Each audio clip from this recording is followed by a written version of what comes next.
Hello, everyone, and welcome to another episode of Top 5 Saturdays Live with me, Chase Lee, and my co-host, Ryan Sudfield. That's fucking right. And hey, listen, guys, if you're a fan of this show and you've been listening every single week, I really appreciate it. And if you're someone new that just perused around the internet to find some weird donkey porn, you accidentally came across our podcast and you like top 5 lists, and well, hopefully we can fulfill that need for you, unlike your donkey porn, but we'll try. So if you guys are new to this show, what we do is we look at the films coming out on Friday, and we will make a top 5 list according to an actor, director, genre, what have you, according to these movies coming out on Friday, and we'll make a top 5 list. And the cool thing about the show is that we don't know each other's lists going into this, and it's live, so we have no idea what the hell's going to come out of our mouth. So first, before we begin to introduce the topic, Brian, how are we doing? How are we doing today? I am tired. How are you? We're all tired. Get over it. Yeah, it's really funny. Like, we've been consistently recording on Saturdays, but you know what? We're recording on my time an hour and 45 minutes before Saturday and 45 minutes for Brian. So you know what? You guys get a little early. But honestly, it's because we are both busy tomorrow. But we haven't done an early episode in quite some time. So this week, there's a couple movies coming out. We have London Has Fallen, we have Zootopia, and we have Whiskey Tango Foxtrot. And it was kind of easy to kind of narrow it down on a subject in the top 5 list. So Brian, what are we doing today? Disney animated films. That is correct. Now, listen, the rule is it has to be under Disney Animation Studios. Can't be Pixar. It can't be anything else. It's got to be Disney Animation Studios. And the thing with Pixar is, like, Pixar makes their movies, but Disney distributes the movies. So Disney didn't technically make anything. They just distribute it. That's just what they do. So it has to be under the Disney Animation banner, and this is a tough list. They go all the way back to what, the 30s or the 20s. It's insane, like how far they've gapped. I mean, it's almost 100-year kind of spread that we have to go through. And here's how this list is going to go down, because me and Brian are 90s kids, and for me especially, I was born in 1990. So I grew up literally during the actual era of Little Mermaid, Beauty and the Beast, Lion King, and Aladdin as they were coming out. And I remember those were some of the first movies I ever saw as a kid. And it's the first time I remember seeing a movie as a kid. And my grandma would tell me all the time that I would hold, the VHS cassette tapes. I would bundle them up like I was about to lose them or something as I was watching. And so I had to thank Walt Disney. Walt Disney's dead body. Congratulations, you got me hooked on movies. So I remember my earliest, fondest childhood memories was from Disney films, and I've always liked them ever since I was a kid, up until now. Seeing the older ones like a Snow White and Robin Hood, and then seeing the ones in the 90s like a Beauty and the Beast and Aladdin, then seeing the new ones kind of like in the mid 2000s, like a Bolt or Meet the Robinsons, and now they're like kind of in this Disney renaissance with like Tangled and Frozen and Wreck-It Ralph. They just have so many like kind of brackets in time where they were like super popular, and then they kind of like fizzle out, and then they'll come back again. So Disney to me is just something special, because I grew up with it. It's the very first movies I ever saw, so gotta give props to that. And I always look forward to a Disney film. So Brian, because Brian is 7 years younger than me, so when he was born or whatever, all those movies that I kind of grew up with, they were already out there, they were already made. So he kind of watched them, in the early 2000s and stuff. So Brian, did you watch a lot of Disney animated films growing up? Were they like your childhood? Explain to me just what is your relationship with Disney animated films? They were my childhood. There were so many of them I would watch growing up. I just binge watched them countless amount of times. I adored Disney growing up, and I still love it to this day. Like you said before, now we're kind of in an age where the newer films are just starting to become future classics. Like they're on the verge of becoming classics in the next 15 to 20 years. Like the ones that came out during the 90s are kind of classics to us, and the ones that are coming out now will be classics to the people that are born within the next 10 to 20 years. Like it's the truth. Disney's a big part of my life, and I'm really, really excited to do this list. Yeah, this was a tough list. I'm not gonna lie. Without showing you anything on this little sticky, I have like 20 selections on here, and I was like, well, which ones do I enjoy the most? And that I kind of had to whittle it down from there. So for my list, I kind of went with this. I picked some new stuff.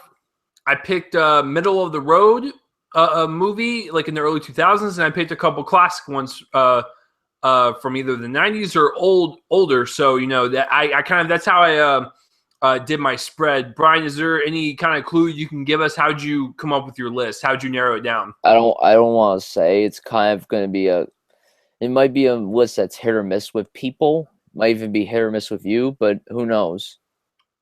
Yeah, this is going to be a tough one to guess. So, I mean, without further ado, let's get started. But before we begin, if you're watching on YouTube, this is a great segue into this. Then if you want an audio-only version of the podcast, then link in the description below. And if you're listening on Spreaker or iHeartRadio and you want a video version, link will be in the description below for that. But I mentioned that because Brian's got a Stitch doll on his couch. And a quick little story. I remember that was one of two movies that I remember seeing with my grandma when I went to go visit her in Iowa when my grandparents lived up there. One of them was Chicken Run, and the other one was Lilo and Stitch. I remember it was like a small theater. There was like 2 screens. I remember seeing Lilo and Stitch and stuff. It's not on my list, but I can tell you it's a very very fun one. So, all right, let's do this. Let's do it. Okay, let's think about this, folks, because we both grew up in the 90s. So we're kind of like in that 90s Disney Renaissance type thing. This is the definitive list, and I'm really scared to say whatever comes out of my mouth because people may not agree with me, but we'll find out. So, Brian, let's do it. What is your number 5 favorite Disney animated film of all time? My number 5, I'm going with a film that came out the year I was born, which is 1998. I'm going with Mulan. Really? Mulan made your list? I love Mulan. People who know me, well, I mean, you know this. I used to do martial arts, so this is kind of a special film to me. I think it's incredibly entertaining. Eddie Murphy is the scene stealer of the entire film as Mushu, the little guardian dragon. I love the character Mulan, what she has to do protecting her father, who's like incredibly old as fuck, who can't fight in the war. She has to disguise herself as a man. It's a weird premise for Disney, but it is a very well executed film. The villain Shan Yu is one of the creepiest motherfuckers in Disney history, and I love the songs. And that's the great thing about the Disney Renaissance. There are so many incredible songs. This movie had a lot of them. Make a Man Out of You is excellent. It's like the Disney version of rock. Like that particular scene is like a training montage for Disney, like Rocky meets Disney. It's kind of a little weird, but it actually kind of makes sense when you watch the film.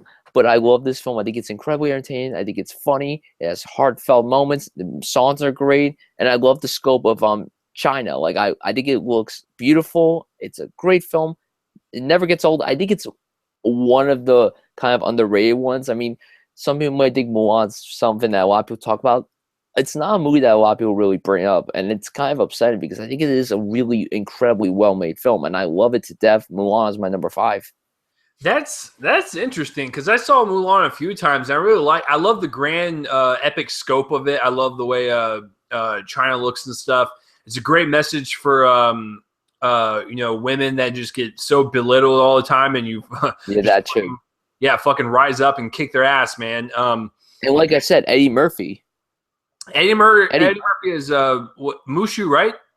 Yeah. So yeah, that dragon actually is probably on the same level as Donkey from Shrek. Like they're both great sidekicks, and Eddie Murphy's just got the voice for animation, man. But yeah, that's a really interesting pick, Mulan. Man, I didn't expect that. So, I'm being lazy today, guys. I didn't write that down. So, speaking of that, that's a segue into that. I have a board right here, and I'm keeping track of all of our choices. And when we're done with the episode, I will show the board. All right. My number 5, I saw it with my brother, and I remember specifically we went to the midnight show of it, and I didn't know what to expect. I just remember that, seeing, a movie prior to it that was also done by Disney. I was like, okay, let's see what we can do here. And I remember when we left that night. Well, first of all, the theater I was in was filled with a bunch of bratty ass fucking teenagers that just love to pull out their phones, whip out their dicks, and just think they're head honchos in the theater. And on that note, they can go fuck themselves. They were so fucking loud in that theater, I wanted to throw something at their face. But other than that, it was a pleasant experience. I just remember walking out going, this is going to be a classic. It just is. And it's, I'm not going to lie. This and Zootopia were fighting for that spot. So my number 5, I'm going with Wreck-It Ralph. It is a charming movie. It is colorful. It is creative. It is inventive. It's got a really good story with a really great main character, and it's got some of the best voice casting ever since like Toy Story. I love John C. Reilly as Wreck-It Ralph. He completely embodies that character. Sarah Silverman as the little girl is great. Jane Lynch is the badass in like the Halo Call of Duty games. She's great. And then Jack McBrayer plays Fix-It Felix, and it's just an enjoyable movie. It is nostalgic because we Brian and I grew up in the era of like the N64 and like Mario Kart and stuff and Candyland and the first Halos and stuff. So all these games that were reminiscent of arcade games, we kind of got the sense of what they were because we played games like that when we were a kid and stuff. I remember going to the arcade and playing some Mortal Kombat and some Rampage and stuff. So just from all the arcade games that we played and like all the early console games we played, this was just like an amalgamation of all that put into one movie. And I could watch the movie over and over again. I can't wait for Wreck-It Ralph 2. Is this going to hold up in the future? I think it will, because it's been 4 years, and that's why I didn't put Zootopia, because I literally just saw it 2 days ago, but I was completely blown away by it, just like it was with Wreck-It Ralph. But Wreck-It Ralph is just, it's on a whole nother level. I didn't know what to expect. I was blown away. I can't wait for the sequel. It needs to fucking get here. I want that sequel. So Wreck-It Ralph is my number 5, and that's just crazy to say because out of the 100 years almost of Disney animated films, I have one that came out 4 years ago. But hey, I love it that much. Brian, would you like to discuss Wreck-It Ralph, or would you like to pass? Well, that's my number 4. Oh, look at you! No, number 4, folks. Look at that. That's slick right there. So, Brian, can you like back me up? Because I know a lot of people might scratch their heads going, really? Out of everything they've ever done, this is going to make your top 5. So please back me up. Well, like you said, it's very nostalgic to like both of us. And also, it really is a well-made film. It's incredibly entertaining. There's a lot of heart. And there's an incredible twist that I had no idea was coming. I remember when I saw this film, I didn't get to see it when it came out. I saw it instantly when it came on like HBO or Stars or whatever. And I remember watching it, and I was just like, what is up with this particular person or character? There's something not right. And then all of a sudden this twist happens, and I'm like, that is easily one of the biggest mind fucks that Disney's ever like pulled on us ever. Like, I mean, the twist. Like, that twist is insane, but it's an incredibly well-made film. Like you said, the voice casting is perfect. I love the therapy scene in the beginning, or it's like the Alcohol Anonymous or like Villains Anonymous thing. I think that's absolutely hilarious. Great. I love this film. I think it's great. It really should have won Best Animated Feature. Fuck Brave. That film could just go kiss its ass. Fucking started on that. I was rooting for Wreck-It Ralph so hard. No, honestly, anything but Brave should have won, but Wreck-It Ralph should have been. Wreck-It Ralph was the best anime film of 2012. Period. Ridiculous. Period. Listen, that whole category was great. Like, I love that Paranorman was in there. I love the fact that that Pirates Band of Misfits was in there because I actually really like that. And I forgot what the other one was, but it was Frankenweenie. Yeah, Frankenweenie. It was such a great list where I was like, why did Brave win out of all? Because it's a Disney film, and because Cars 2 was not nominated, they're like, okay, let's give it to Brave. So Brave. stupid. So dumb. Anyways, continue. I didn't mean to interrupt you. Yeah, no, but Wreck-It Ralph, it's fantastic. I'm excited for the sequel as well. Can't wait to see the return of these characters. Love it so much. The end. Check it out if you haven't seen it, guys. The end.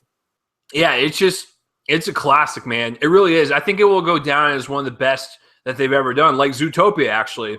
If you guys want to know a little bit of kind of a hint into my review of Zootopia, it's perfect in every way, in every shape, in every form. Nothing wrong with it. But that's just I agree with him on that. That's just listen. There's a lot of backlash on the movie, and there's a lot of people that have problems with it. I didn't see anything wrong with it. I thought it was great, but I will hold that for Sunday's podcast. But I'm just letting you guys know it was a tough thing for me to choose between Zootopia and Wreck-It Ralph. The only reason I went with Wreck-It Ralph is because it's had 4 years to grow on me. I literally saw Zootopia 2 days ago.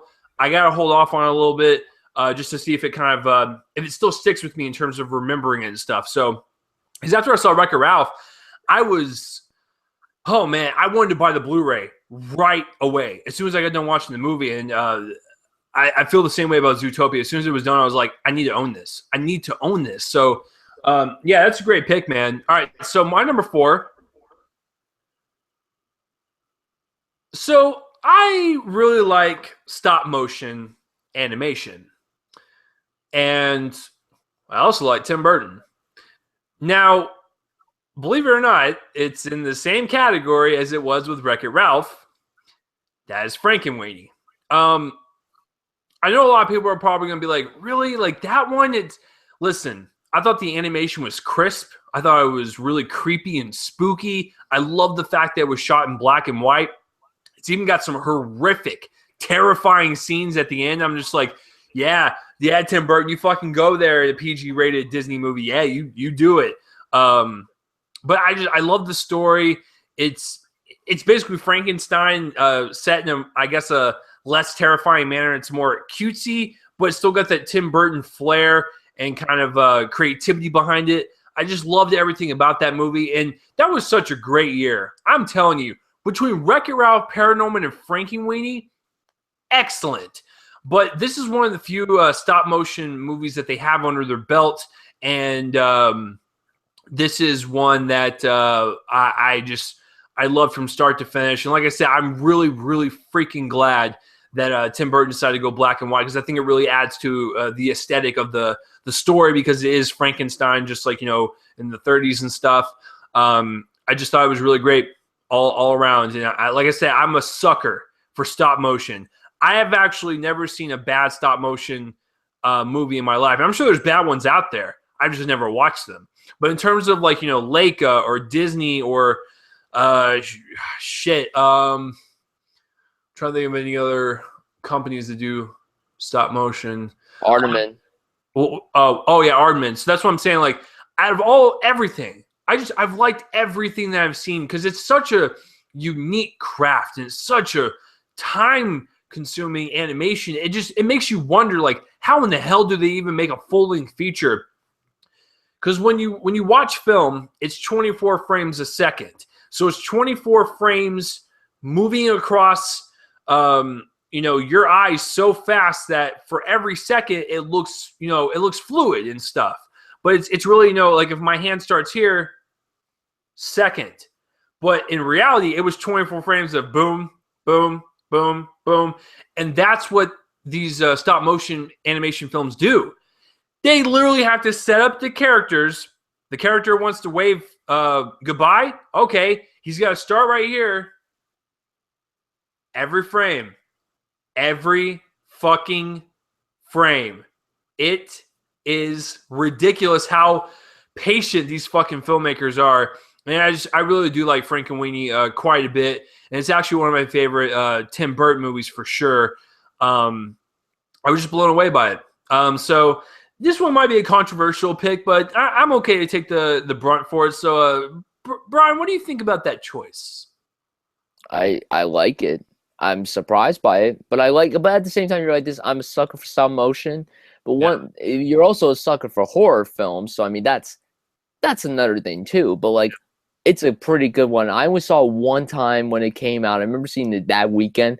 I remember actually when it was coming out, I had no clue that film was even coming out, and I knew a lot. I was like, oh, I know a lot of stuff, but like I didn't know. And I remember when the movie ended, it said directed by Tim Burton. I'm like, oh shit.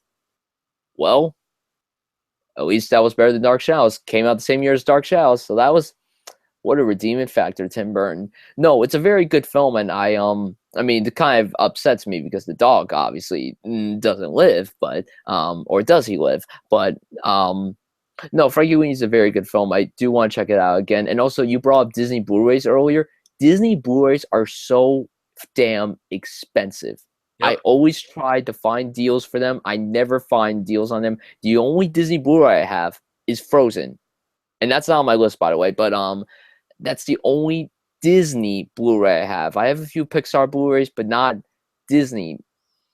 Frozen's the only Disney Blu-ray I have, and that's it. That's because it was cheap. So I mean, yeah, but yeah, Frankenweenie is a good choice. Very surprising, but good choice. Yeah, I love it, man. And to go on the Blu-ray comment, I think Wreck-It Ralph is the only one I own on Blu-ray. Now I own like Pixar movies on DVD, but if you want to talk about just Blu-ray specifically, it's Wreck-It Ralph.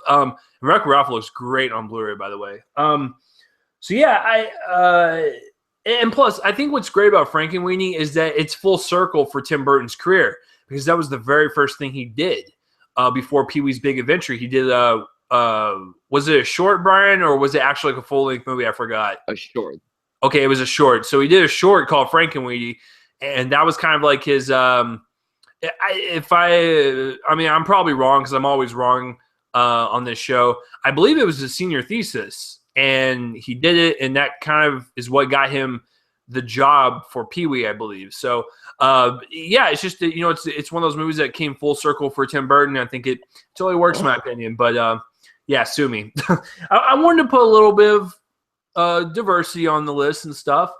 So, Brian, we're back to you. What is your number? Let me switch the header. 3. We are going to talk about a film that is a tale that is old as time, and that is Beauty and the Beast. Interesting. Why? I figured that would have been higher. Why is it so low on your list? Well, it's because the top 2 films I watched way more than this one. I love Beauty and the Beast. As a kid, I'm like, you know what? It's fine, but it's not like incredible. As I got older, though, I come to appreciate way more. I mean, I go to Disney World a lot, and like they add some Beauty and the Beast stuff to it, and I'm like, yeah, I appreciate it. There's this incredible photo I have with Gaston, and it's pretty badass. It's pretty cool. And no, but I think all the songs in this movie are great.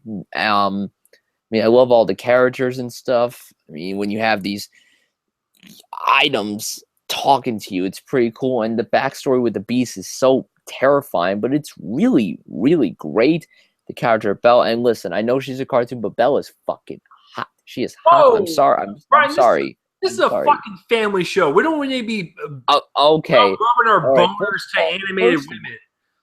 First of all, if this is a family show, then why'd you say effing family show? What? Fuck, that's on Brian. you. Fuck, what are you talking about? This is a PG-rated fucking family show, sir. God, this is why I can't take Brian anywhere. He just doesn't take anything seriously. This is ridiculous. I'm playing along, you motherfucker. Oh my God. Calm your tits. That's my fucking phrase. Okay, relax. No, but Beauty and the Beast is great. It's so well made, and I mean the ballroom sequence, that is what I hope I do with some awesome chick in the future, but that's obviously not going to happen because I will have to be 7 feet tall, grow a lot of hair on my face, and be incredibly muscular to the point where I can move my arms. Wait a minute. You basically just describe me. I guess you're the Beast. Yeah. I guess. Why'd you? I guess. Whoa! Why'd you seem hesitant? Because the Do you not believe me? beast, where your beast teeth. What are you You don't talking have about? beast. I just need to have the hair, and I'm good to go. That's the beastly and You manly have enough. no hair, boy. What? Oh, come on. Man, you have no hair. There's a reason why I'm clothed. All right, so No. But this movie is really great, and I've seen a lot of Disney Broadway musicals. This is one of the few that I didn't get a chance to see on Broadway. I was very pissed off because I heard the Broadway musical was great. I'm actually going to see a local production of this tomorrow, and it better not stink. But I'm confident that it won't be. Yeah, I love Beauty and the Beast. I do want to watch it again. I tried to this week. I just couldn't do it. There was so much going on this week. So this was one of the films I didn't get a chance to rewatch. And this is one that I must have on Blu-ray, period. Like, my top 3, I have to own on Blu-ray no matter what. And this is one I definitely want to consider owning. I love Beauty and the Beast. It's fantastic. And by the way, Gaston's assistant, full disclosure, he's obviously gay. He keeps going to Gaston, and Gaston just keeps being the shit out of him. He's just like, all right, Gaston, I love you. And by the way, speaking of Beauty and the Beast, I am so pumped for the live-action film coming out next year. I need a trailer, but I'm just like, I love the cast in it. I can't wait to see what Emma Watson does as Belle and all the other actors in it. And I believe the guy that's playing Gaston's assistant is Josh Gad, so that's perfect. That's automatically perfect casting. So yeah, I'm excited for the Beauty and the Beast live action movie, and the animated film is my number 3 favorite Disney animated film. let's talk about Beauty and the Beast. Listen, I like it a lot. It came out in 1991, so I saw it when I was 2 years old. When it came out. Oh my god, I can't believe I forgot to say this. It is the first animated film to be nominated for Best Picture. I forgot to say that. That is correct. And that's an achievement within itself. Listen, I like Beauty and the Beast a lot. I love the message behind it. Don't love a person for their looks. Don't judge it by its cover. All that yada yada yada. It's put in a kids' film. It's got some catchy songs, great animation, and it's a really well done film. Not my favorite though. I got a couple on here that are my favorite, but I think it's a really well done one. It was one of the very first ones I ever saw. I mean, I saw this movie when I was like 2 or 3 years old, so it's a good one, but just not on my list. And I am excited for the live action version, and I'm so glad that Dan Stevens is playing the Beast. I remember when I got to talk to him for the guest and stuff. He wasn't casted yet, and he said that he was working on something big.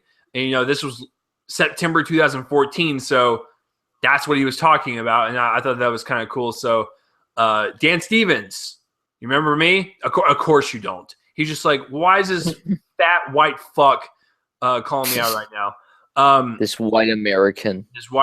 I know.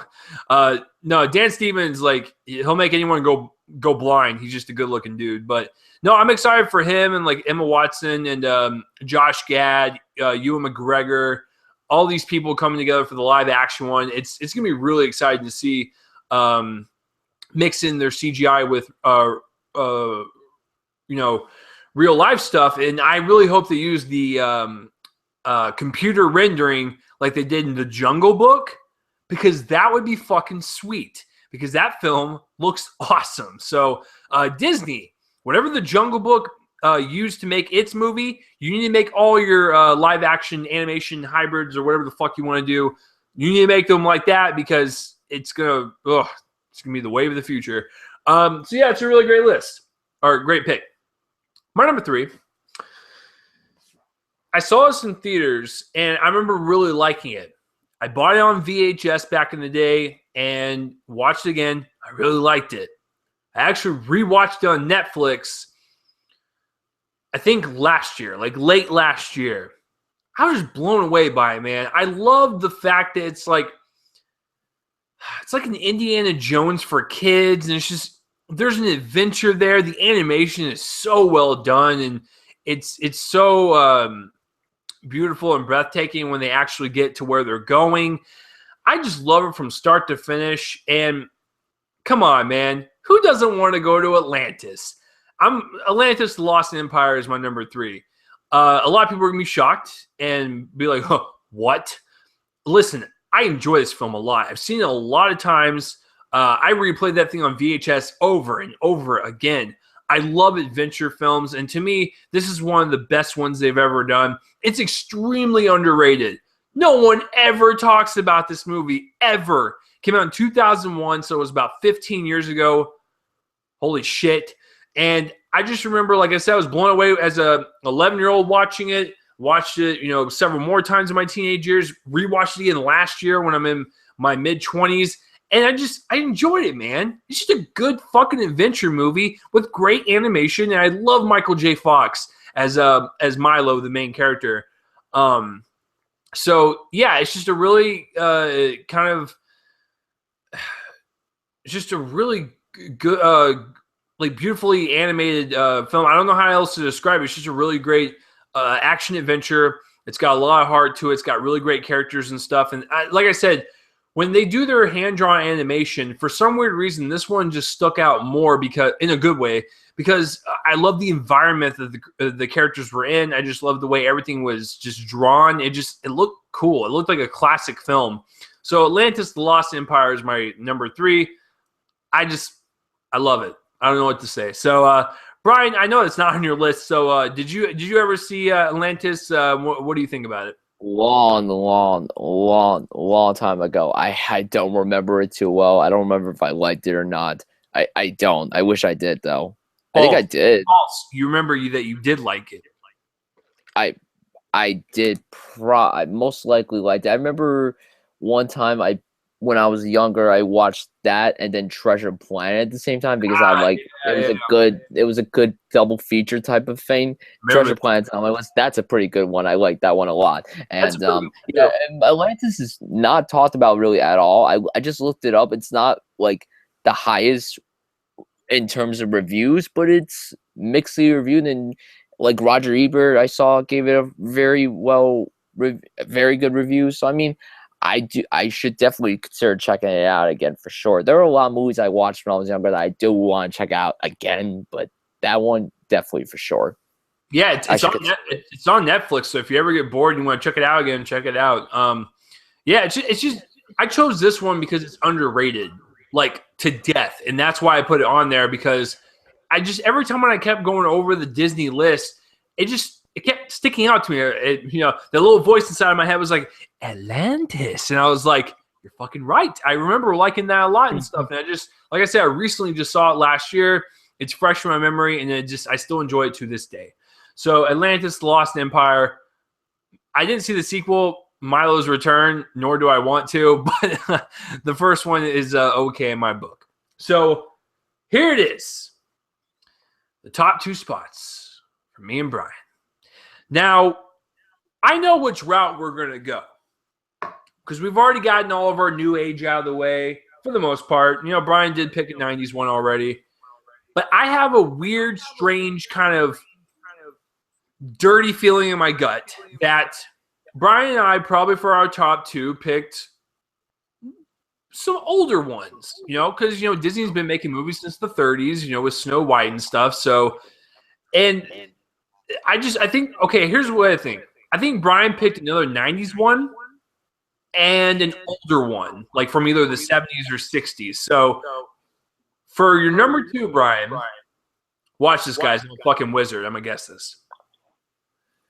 For Brian's number 2, I'm going to say that movie came out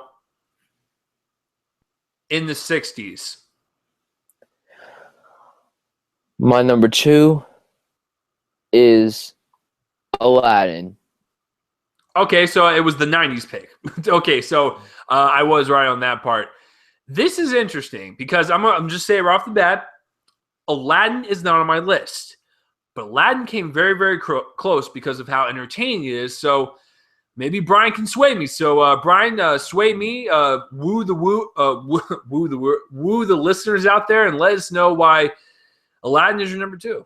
Riff Raff Street Rat, I don't buy that. Oh, shit. Look at that. He's breaking down the song. Look at that, folks. This is one, honestly, when I was much younger, when I was like 2 years old, apparently I knew how to operate a VHS player, so I would binge. Oh, wow. I would play the crap out of this movie all the time. Like, I would watch this all the time.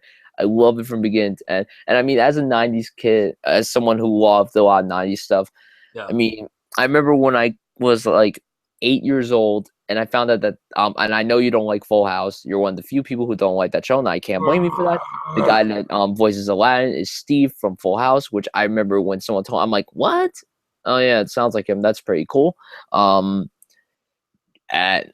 mean, I'm gonna save the best for last, of course. I love whoever voices Jasmine. Jonathan Freeman as Jafar. Gilbert Godfrey as Iago. Holy fucking hell!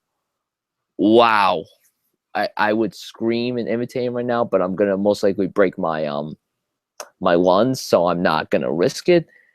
The Abu, genius character, and of course, the late Robin Williams is the genie. Iconic stuff. Easily one of the funniest characters in film history. Did so many impressions as a little kid. I'm like, who in God's name is he imitating? What is going on? And then as I got older, I'm like, okay, De Niro, Ed Sullivan, Pacino, Nicholson. His Nicholson impression is my favorite impression that he does. That, okay, Sparky, here's the deal. Like, I love that so much. And I'm just like, Disney has some balls for doing this. But no, it's entertaining as hell. I mean, the songs are just, they're beautiful. I mean, A Whole New World is probably my second favorite song from a Disney film. I love that song to death. I mean, Never Had a Friend Like Me. Robin Williams sung that song perfectly well. Robin Williams won a special Golden Globe for this film, and honestly, they should have just put him in there for the Oscar for Best Supporting Actor. I know they weren't allowed to do that, but they should have actually considered it. Aladdin, I could understand if Aladdin is considered the best. I wouldn't argue with that. But Aladdin is so rewatchable. It's so good. It's so perfect. I love its depth. I just, I haven't watched it in a while because I'm a little worried to watch it again because of Robert Williams. But honestly, I still can acknowledge that it is a perfect Disney film. Like, it's perfect. Perfect. Big in my household. I mean, Iago and the Genie were two characters that my family would always imitate. So, I mean, it was kind of special to me. Yeah, Aladdin, I love this film to death. And I just love the story. I mean, it's a street rat who wants more. And then he meets this princess, and then these two can't be together. It's like Romeo and Juliet in a way. They can't be together, and yet they have to be, or else shit won't work. So, I mean, yeah, Aladdin's my number 2. I love it to death. It's kind of upsetting that's not on your list, but at least you said super close. And that's it. That should be on the back of the VHS. They love each other, but shit just doesn't work. Yeah, no, Aladdin's a good pick. Beauty and the Beast came out in 1991. Aladdin came out in 92. So, like I said, this was part of the string of Disney films that I saw in a row. Because I remember when I was 3, I watched Little Mermaid, Beauty and the Beast, and Aladdin back to back. And then I saw Lion King when I was 4 or 5. So it's just a classic, man. It's part of that 90s renaissance. And Aladdin is, like you said, it's very memorable. It's entertaining. It's got a memorable villain. It's got memorable songs, memorable voices from Gilbert Godfrey. I'm the fucking parrot. I can't. Okay, that was terrible. That is exactly probably what he would say if Aladdin wasn't rated G. Like, I can do like a Lewis Black from like Inside Out, but I can't do Gilbert Godfrey from Aladdin. No, if Anger and Iago were in the movie together, it would be the greatest thing that Disney's ever created. I like my Lewis Black one. I think I've gotten pretty much down. Like, imagine Lewis Black in Inside Out, probably acting like Gilbert Godfrey, like waving up his hands, very animated, like, "Congratulations, San Francisco, you ruined pizza." Like that. It sounds like they're just like, kind of like twitching and shit, like in the recording booth. That's exactly how I picture Gilbert Godfrey when he's doing the fucking parrot. So, yeah, that is a fantastic pick. So we're moving on to my number 2. Okay, now we're going to get a little weird. We're going to get a little surreal, and that's okay. I'll take you along this journey. Now, I remember when I saw this as a kid, I didn't really understand what was going on, but I can tell you that film part of my brain was tingling and was saying, ooh, I kind of like this. Now, like I said, I didn't know what was going on. There's a bunch of bright colors and a bunch of scenarios happening, and I didn't really understand it. But I really liked what I was watching. I liked this adventure that we were being taken on. It was very unique upon my my innocent eyes, and I really enjoyed the adventure of it. I enjoyed the creativity of it, even though I never read the book. I love the LSD looking acid trip fucking ride that this movie takes you on. There was just something about its surreal imagery that drew me in. And to this day, I still remember watching it as a kid. And this might answer why I like David Lynch films so much, because he's a very surrealistic, very odd director. And I love his films because there's always something to be had and something to be said about them. And that kind of goes with Alice in Wonderland as well. Now, woo, hold on there. Pump the fucking brakes. Not the live action version. That can be just picked up and tossed away in the trash. I'm talking about the version from the, is it the 50s or 60s? 50s. 50s. Okay, so like I said, I never read the book from Lewis Carroll. I believe that's his name. So, but I just, like I said, I love the adventure that Alice took. I love the surreal, kind of creative, colorful imagery. It was just so weird and kooky to watch as a kid, and you didn't really understand it. And I would love to revisit this movie and go back and kind of pick apart the meanings that were, throughout all everything, because everything was just so fast. Everything was coming at you at 1,000 miles an hour. I kind of want to put myself back in that universe and kind of catch everything again. But I do remember as a kid, I was just entranced by its surreal imagery, and that's why I had to put it as my number 2. It always has stuck out to me, and it's just one of my favorites. I love the fact that she just falls down a fucking rabbit hole and has to find her way back. And she runs into colorful characters. Some are kooky, some are depressing. Some of them are fucking fat, and they look like little Russian eggs rolling around in the sand. So I don't know how to explain it, guys. Like I said, it's one of those things where I can't really explain David Lynch films. I can diagnose a few, but for the most part, when you watch a David Lynch project, it's just going to blow your mind on like the creativity behind it and just the dreamlike stuff going on. That's what Alice in Wonderland is to me. I've always enjoyed it, always will. I need to revisit it. And I don't like the live action version. Not looking forward to the sequel, but we'll see. I'll give it a shot. So, Brian, what do you have to say about Alice in Wonderland? What's going on in your head? I wouldn't have considered it a stoner trip until you said that it is, and I'm like, yeah, it kind of is in a way. I mean, yeah, the quirky characters. I remember this one I would watch a lot too when I was younger, and I remember just after. Right before she falls down to the hall, then the white rabbit just randomly comes out of nowhere. Then he just runs, and then it's amazing. He's like, "This, no time to say hello, goodbye. I'm late." Like, I just love that. I love that. It's perfection. And yes, the Tim Burton movie, it was a big disappointment. It's not the worst thing I've ever seen, but it wasn't as good as it could have been. It definitely could have been something better. The sequel looks like it's going to be a slight improvement, but it still doesn't look like it's going to be anything big. Although maybe that's just the marketing. I don't know. I can't necessarily nitpick. I'll tell you what, though. I will say this about the Alice in Wonderland live action. As much as, a lot of people hate it or say it's so-so or whatever, the fact that it made $1 billion gives us the opportunity for a Beauty and the Beast live action, a Mulan live action. They did Cinderella. They've done Maleficent. So if Alice in Wonderland did not do well, they wouldn't have done any more projects. So that is one of the benefits I will say that Alice in Wonderland has had on the Disney lineup in their future of films is the fact that it made over $1 billion worldwide. So it gives us more opportunities to make movies like this. So I will say that is a good thing for it. Will the second one make that much? Probably not. I don't know. It might. I don't think it will. It's been way too long since the last one came out. 6 years. Way too long. 6 years is not that bad. Come on. If they wanted to make a sequel, they probably should have made it maybe a year or two ago, not 6 years Yeah, ago. I guess. Yeah, no, just Alice in Wonderland, man. I don't know how to explain it. It's how I feel like when I watch Twin Peaks or Mulholland Drive or Blue Velvet. I just go, you know what? I can't really explain it, but I fucking like it. Except for Mulholland Drive. I've seen that movie so many times to where I could actually kind of dissect it for you. It's actually kind of fun for me. I can I'll film theorize it for you. But yeah, Alice in Wonderland is my number 2. Now, let me flip it over to the header. Number 1.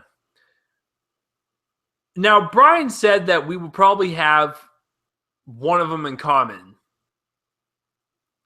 I think our number 1s are in common.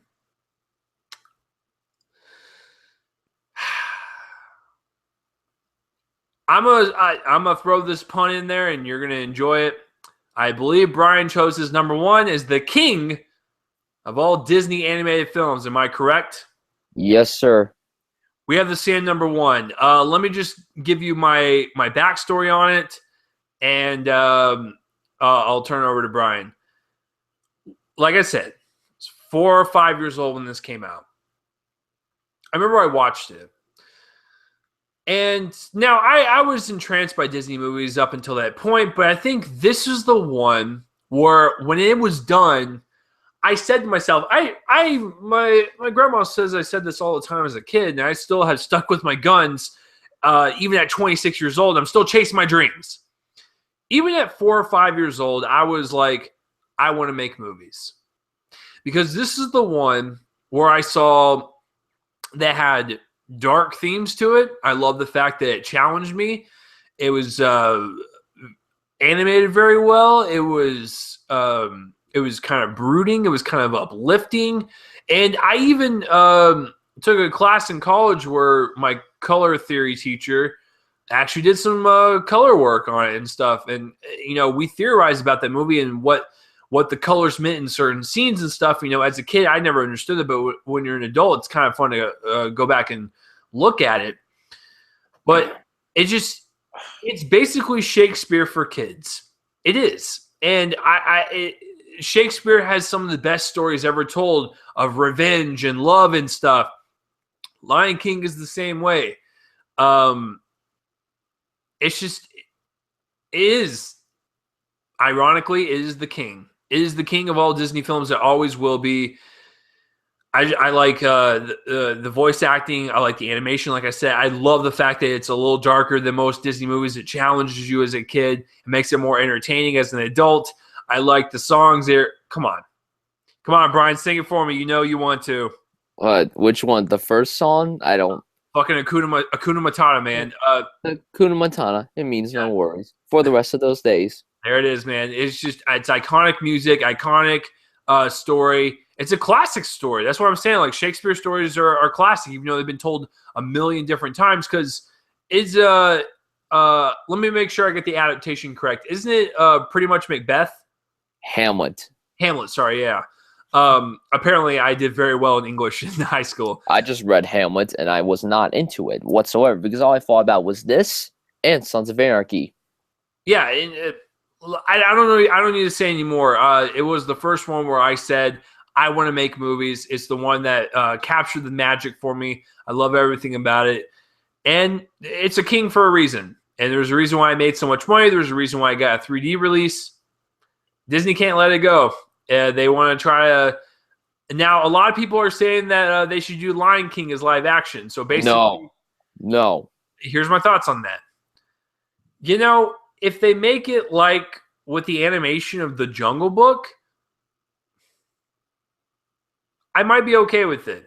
Because here's the deal. There's no humans in The Lion King, so it's going to look really weird to be having this hyper-realistic animation kind of fuel the whole movie. It'd be kind of weird at first, but I'd be okay with it. But yeah, Lion King, boom. So, Brian, why is The Lion King so special to you? Why is it your number 1? And do you ever want to see this thing get remade, rebooted, or do you think this is one of those classics that Disney should just, well, first of all, stop doing these Diamond Ultimate Editions, just have it on Blu-ray and be done with it and put it in the vault forever and secure this classic. So just give me your overall thoughts on it. Never touch this movie. Don't remake this film. No, you cannot remake The Lion King. That would be a crime. That would be that would not work for me. If that happened, I don't know how I would react towards Disney anymore. I don't know. I would not like it. And I understand what you're saying, but I don't. The Jungle Book is different. Let's be real. The Jungle Book is good for what it is, but it's not as iconic as The Lion King. The Lion King is more rewatchable than The Jungle Book. The Lion King is more memorable than The Jungle Book. You have to agree that animation in The Jungle Book, which first of all was all created on a soundstage, is groundbreaking. Yes, but the thing is, The Lion King has to. It stands on its own. It can't be remake. Like the animated sequel, those are sequels. Those are different. But you can't remake The Lion King. But here's the deal, though. I don't think that Disney is remaking these live action. I think they're just making a live action version of a popular movie that they've done. I would be against it personally. That's just my opinion. My personal opinion. I would be against them doing a live action version of The Lion King. I think The Lion King just works so much better as an animated film than it does as a live action film. That's just my opinion. That's just how I see it. But this was the Disney movie I watched the most when I was a kid. I would sing the songs a lot. I would be scared. The Stampede scene still scares the shit out of me to this day. I turn 18 next week, and that scene still scares me to death because of Hans Zimmer's incredible score. And I kind of forgot that he did the score for this film. This, in my opinion, is the best animated film score I've ever heard. If there is another one, I would have to think, but this one just nails it on the coffin. The scenes where I'm sorry, the movie's been out for 22 years. Spoiler alert: Mufasa died. When Mufasa dies, it's easily one of the most heartbreaking scenes in any anime film ever. The swelling score, oh man, it kind of reminds me of James Horner's score, like James Horner's swelling music at Titanic or something like that. Don't do it, man. You're gonna make me cry. I know. Mufasa's on the ground and Simba's like, "Daddy." Darth Vader. Darth Vader as a lion. Brother, help me. Oh, and that poor little Jeremy Simba. Irons, dude. Simba. Oh my God. The middle kid from Home Improvement. Randy from Home Improvement. Jonathan Taylor Thomas. And then Ferris Bueller. Ferris Bueller, you're my hero. It's pretty funny. The voice casting is perfection. What? No, I'm just saying it's pretty funny that Matthew Broderick was Simba, older Simba. I know. My favorite's got to be Jeremy Irons as Scar. He brings that fucking lion to life. I know. When he says "Long live the king," no one else could have said that like Jeremy Irons. The king. Oh, it's so great. God. Oh, it's so. Even his Scar's introduction alone too is perfection with him and the little mice, and then Zazu comes in. Didn't your mother ever tell you not to play with your food? Zazu, voiced by what's his name? Mr. Bean. What's his name? Oh, Rowan Atkinson. Yeah.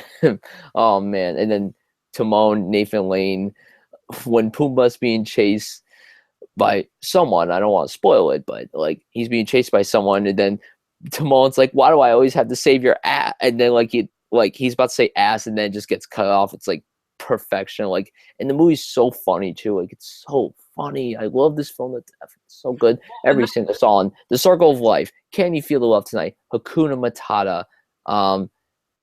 Be Prepared. Just Can't Wait to Be King. That's the one thing that's great about this movie is it's got the range. It's funny. It's emotional. It's a story that everyone can grasp onto. It's engaging. It's intriguing. The music is catchy. The animation is colorful. It's vibrant. It can get dark and grim at some points. It's the full package. It just is. And it's one of the only movies in history to open up with a Thank God, Elton John. Thank you, Elton John. Thank you for that. Thank you, Elton John. I did my best. Thank you, sir. So yeah, Lion King is number one. So here's our list, guys. We both have The Lion King as number one. He's got Aladdin, Alice in Wonderland, got a little Atlantis on there, Beauty and the Beast, Wreck-It Ralph, Mulan, Frankenweenie. These are all great films. Listen, Disney's one of those companies to where, like, they usually hit way more than they miss. And I always look forward to a new Disney animated film, case in point, Zootopia, and just be blown away by it and just be surprised by it overall. So that's my question for you guys. What is your favorite or least favorite Disney animated film? Only Disney, not Pixar. Comment in the place, rub my face, and let me know. So let me change the header. Boom. Let's get into some honorable mentions. So I will go first. I had Aladdin on there at Fantasia. I think Fantasia is a very good movie. It was very experimental back in the day, being a orchestra-fueled movie with no dialogue whatsoever, and it's the shorts that are fueled by the orchestra. Very awesome. Robin Hood. I like a little bit of Robin Hood and Little John. Why not? Hercules is a really good one. I love James Woods as Hades. Beauty and the Beast. Emperor's New Groove.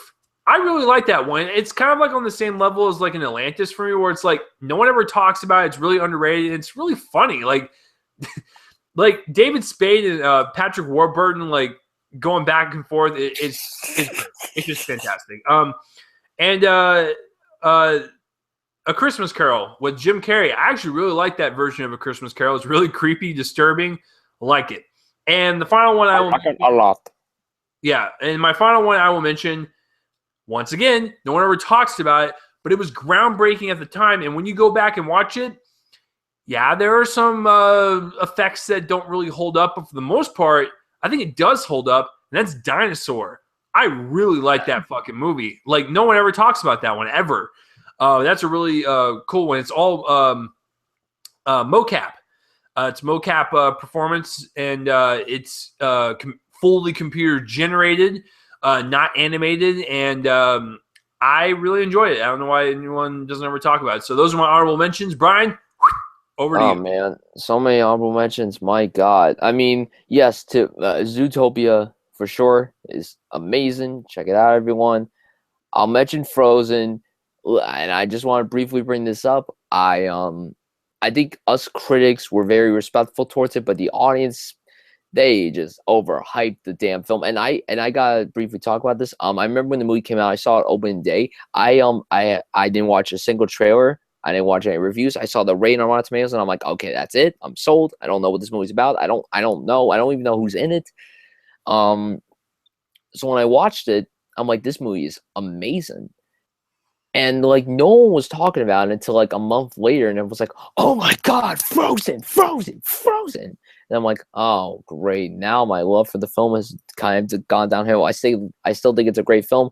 I really loved Big Hero 6, even though I personally don't think it had to win the Oscar. But it's kind of cool that a superhero film, two superhero films won the Oscar last year, Big Hero 6 and Birdman. I think that's pretty dope. I love Peter Pan. That character was a big part of my childhood. Peter Pan was something that was big to me. Little Mermaid, I'll give a shout out to. Lilo and Stitch, like I said, this right behind me. One that people actually don't really talk about either, I really like Meet the Robinsons. I don't know why a lot of people don't seem to care for that one. I actually like it for what it is, and I really like Bolt. Like, I love Bolt. I got to be honest with you. I saw Bolt, but I never saw that string of anime movies that Disney did that didn't really receive well. I didn't see Meet the Robinsons or Teacher's Pet or Chicken Little. I didn't see those string of movies that came out like back to back. Chicken Little, apparently they consider it to be the worst film of their filmography. I don't know why people say it's the worst. It actually isn't the worst. Well, I mean, I don't want to just be nice because Zach Braff plays the main character, and everyone knows how much of a Zach Braff fan I am. But like, yeah, the film is not great by any means, but it's not terrible either. Yeah, it was kind of a disappointment, but it's not like the worst thing they've ever done. Did you see the recent Winnie the Pooh movie? No, I didn't. Oh, it was really good. That was pretty good. Tangled was great. I did not expect to like that one at all. Princess and the Frog was great. Treasure Planet, like I brought up before. Yeah, I'll give Atlantis a shout out. Dinosaur. Tarzan's okay. I never really loved that film compared to everyone else. I don't know why. I just never really loved Tarzan. I saw the musical, and the musical was pretty dope. But like, I love the Tarzan N64 game more than the movie. Hercules, Hunchback of Notre Dame. I haven't seen that in a long time. Pocahontas. I always used to mock that film when I was younger. I don't know why. I love to mock it, paint in all the colors of the wind. Yeah, there's too many. There's too many honorable mentions. I feel like there's so many. There's a lot of good stuff, and it's just really hard. But if I had to talk about an older one, yeah, Alice in Wonderland, definitely. Peter Pan was probably my favorite one out of the pre-60s. I watched Peter Pan religiously, and also that was like one of my favorite characters growing up. So, I mean, that's kind of a big deal to me. But yeah, lots of honorable mentions in terms of Disney anime films. There's too many of them. Yeah, I mean, there's just so many, but yeah, and that leads us right into the dishonorable mentions, and I don't think I've ever heard anyone say like that was such a shitty Disney movie. I've heard that was disappointing or that was okay, but I've never heard like bad or shitty. I honestly don't have any. I can't think of any at the top of my head. I only have one dishonorable mention, and then I have a worse. Go for it. Okay, I know this one got nominated for an Oscar, and personally, I don't really care for it because it kind of rubs a lot of subjects in my face, and that's Brother Bear. I never really cared for Brother Bear. It rubs the environmental stuff way too much in my face, although I will say Joaquin Phoenix plays the lead character, and I didn't know that until like last week. So, I mean, that's cool, I guess, and Rick Moranis plays one of the Moose, and I always remembered loving those guys. But, like, I never cared for Brother Bear. I don't know. That movie and Happy Feet, to me, are two movies that kind of rub environmental stuff way too much in your face to the point where it just annoys the shit out of me personally. And I know a lot of people are like, oh, Happy Feet's a great movie. Yeah, George Miller directed it, but, like, yeah, Happy Feet just isn't that great. But my worst, and I don't even know if you ever heard this film, to be quite honest. I don't even know if a lot of people ever heard this film. It's Home on the Range with a bunch of talking cows. It's so bad. It's so bad. It's terrible. It's mediocre. I mean, yeah, the comedy is flat. This was, I think, the same year Disney had a strong year because Incredibles came out that year, and I feel like another Disney anime film came out that year. I could be wrong. No, it was just Home on the Range, and it was really bad. I hated it. It sucks. It's really bad. It's really, really bad. Well, I'm glad it bombed. I'm glad it bombed at the box office. It only made $103 million with a budget of $110 million. It bombed. Yeah, I didn't see those, so I can't really comment. Yeah, I just think overall Disney is just one of those companies that, I think like I said, they have more hits than misses, and they might have some disappointing ones. Like an Alice in Wonderland, which I didn't really care for, but that's not animated. We're talking about animation, and I've been overall satisfied with most of their animation, and I love this renaissance that they're in. I like Tangled. I love Wreck-It Ralph. I like Frozen. I like Big Hero 6, and I love Zootopia. So I haven't disliked anything that they've come out with in the past 6 years. So I really hope they keep this renaissance going. Are you excited for the next film, Mona, with The Rock? I'm curious about it. I saw the production art or whatever, and it looks interesting. It looks cool. So yeah, I'm looking forward to it because I look forward to every Disney film. But yeah, so like I said, what are some of your least favorite ones? Comment the place off my face and let me know. And let me change the banner. Well, bam! Brian, what are we talking about next week? Next week in our The Brothers Grimsby, we are doing our top 5 action comedies. That will be fucking interesting. So, what is there any criteria for this? Like, can we borderline? If we can make an argument that it's action comedy and not like a horror comedy, could we do that? It has to be action comedy, like horror comedy. So sadly, Shaun the Dead is excluded from this list. Okay. Sadly. I'm just making sure. I'm making sure. Yeah, I always look up stuff to make sure they're eligible or not. And sadly, Shaun the Dead is a horror comedy. Okay. So next week, guys, action comedies. It should be pretty fun. We're going to be recording it super early because I'm going to South by Southwest next weekend. So, you know what? I'm just going to say fuck it. And I might let you guys view it early. Depends on what kind of mood I'm in. But, yeah, next week for sure, top 5 action comedies in honor of Brothers Grimsby. So with that being said, let's wrap her up, folks. So, Brian, where can the people find you online? Twitter at BrianSuts98 and on YouTube at Brian Sutfield. Awesome. You can find me at Twitter at RealChaseLee and YouTube. You can subscribe there. And yeah, if you're listening on Spreaker, iHeartRadio, and you want a video version of the podcast, link in the description below. And if you're watching on YouTube and you want an audio-only version of this podcast to take with you on a road trip, and me and Brian are going to be the voices to carry you through your destination, that's fine with me. Link in the description below. And yeah, that's it for Top 5 Saturdays Live. Next week, it's going to be a fun one. I'm excited. And then my final closing statement, go see Zootopia because it's fucking awesome. So with that being said, I'll see you guys next week for another episode of Top 5 Saturdays Live. I'm Chase Lee. I'm Brian Sutfield. That's fucking right. Action comedies, oh yeah. Disney animated films, oh yeah. Great 2 weeks. See you guys next week. Poof! Oh, man. Disney animated films. I still look creepy going into theaters by myself with a bunch of kids. So see you guys later.